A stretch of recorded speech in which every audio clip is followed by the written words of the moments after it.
I'm upgrading my pull-up bar. I'm adding thread locker. I'm adding washers. I'm going to torque the shit out of this thing, dude. This thing's too wobbly. Alright, the thread locker and the new washers are on. There was also an existing locking nut or locking washer on there. You can see the new washer has conformed to the outline of the metal. Next thing we're going to do is cut off the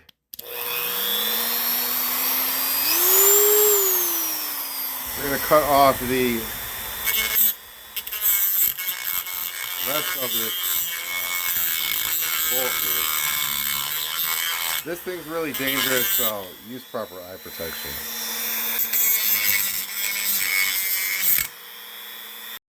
It sure did eat up my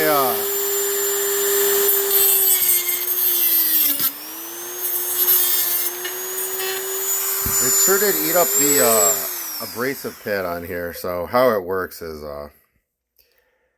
this started, it was about the size of a quarter. Now it's smaller than a dime, but the abrasive pads all work about the same. It's this really tough material that basically disintegrates when it cuts through materials. It's technically, I guess you can't say it's harder than the steel because it ate it alive, but whatever.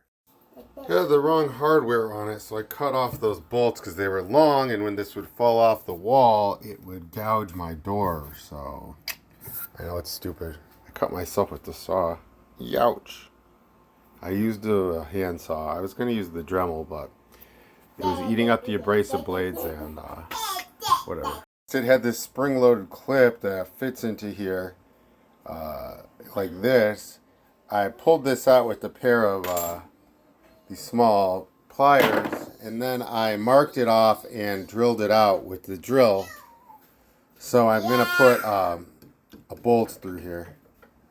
I drilled the hole out even larger.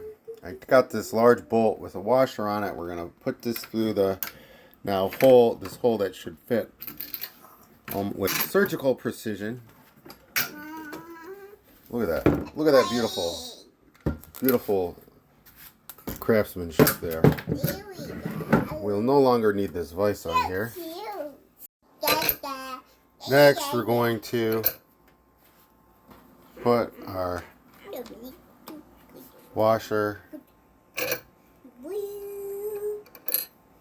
and our bolt on there, and we're going to use thread locker again. Got this little helper here. She's helping in straddling my leg. How cute. And I've cut the threads off. Ooh, that's still hot. Youch! Friction makes that pretty hot over there. Anyway, I'll file this down after I hit it with the impact driver. I'm hugging you. Oh, thanks. Okay, that makes sense that this is not the right size bit. And now that makes a lot of sense. Right, I've got my thread locker in there. I've got a washer. I've got my nut in there. So I'm going to use my impact driver to tighten this to all hell. I don't care if it deforms the... Alright, it's too long. Alright, we got to cut it shorter. But I don't care if it deforms the bar.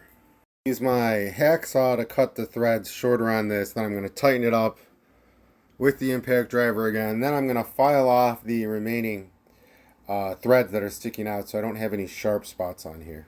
You can see the torque from the impact driver kind of crushed this bar down a little bit, which is fine. And the thread locker, you can see it's in there.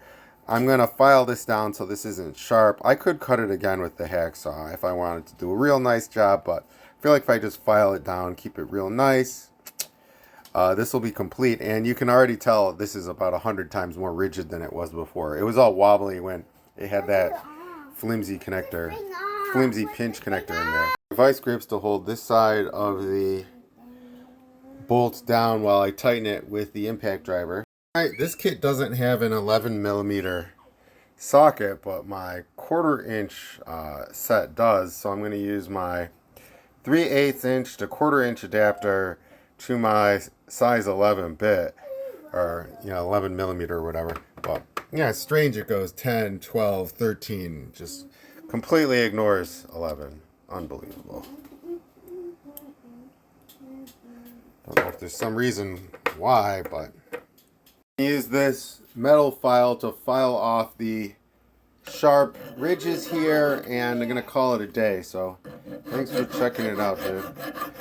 I've converted this pull-up bar to a more rigid version as it was flimsy and all over the place before. So as you can see, I filed this down a little bit. I added washers, new washers, I added thread locker, I cut down the existing threads, I removed the pinch connector here, I drilled the hole much larger, I put a new much larger bolt here instead of that flimsy pinch connector. I filed that down so there's no sharp edges here. I did the same things on these sides too.